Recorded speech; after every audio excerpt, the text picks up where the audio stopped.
Hi, welcome to Step 2, Study 2. The title of this study is Grandiose Thinking. Oh my goodness. How many times have we thought that we could get it all together all by our own? Well, here's Nebuchadnezzar. He was a king back in the day, and he was considered a very special, majestic ruler, and he decided he was a god, and he called himself a god, and he made everyone worship him. The consequences were disastrous.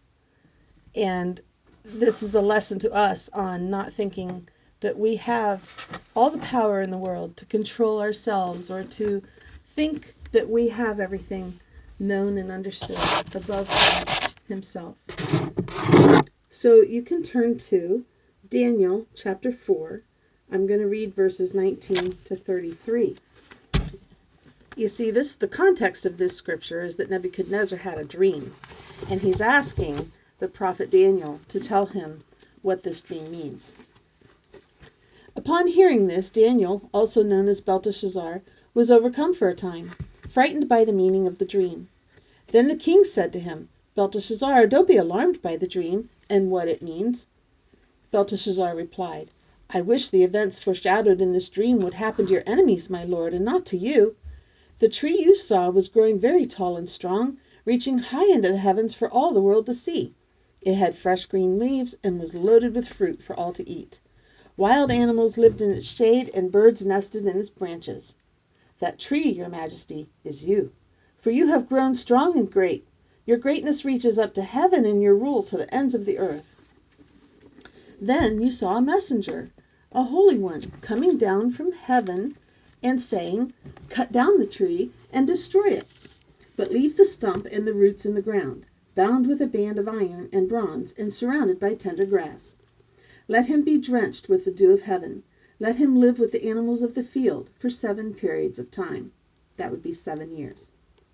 "This is what the dream means, your majesty, and what the Most High has declared will happen to my lord the king. You will be driven from human society, and you will live in the fields with the wild animals. You will eat grass like a cow, and you will be drenched with the dew of heaven. 7 periods of time will pass while you live this way, until you learn that the Most High rules over the kingdoms of the world and gives them anyone he chooses. But the stump and roots of the tree were left in the ground.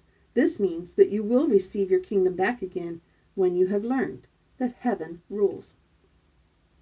King Nebuchadnezzar, please accept my advice. Stop sinning and do what is right.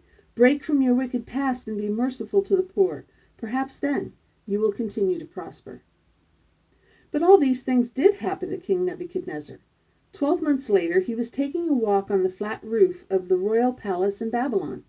As he looked out across the city, he said, "Look at this great city of Babylon. By my own mighty power, I have built this beautiful city as my royal residence to display my majestic splendor."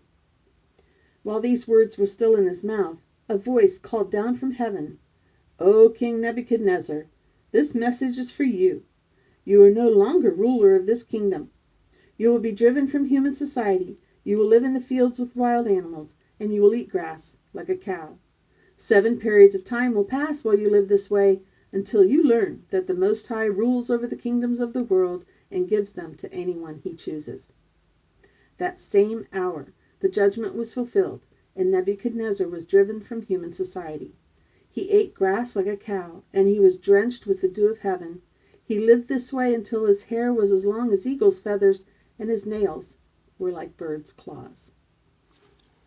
And that's it for tonight.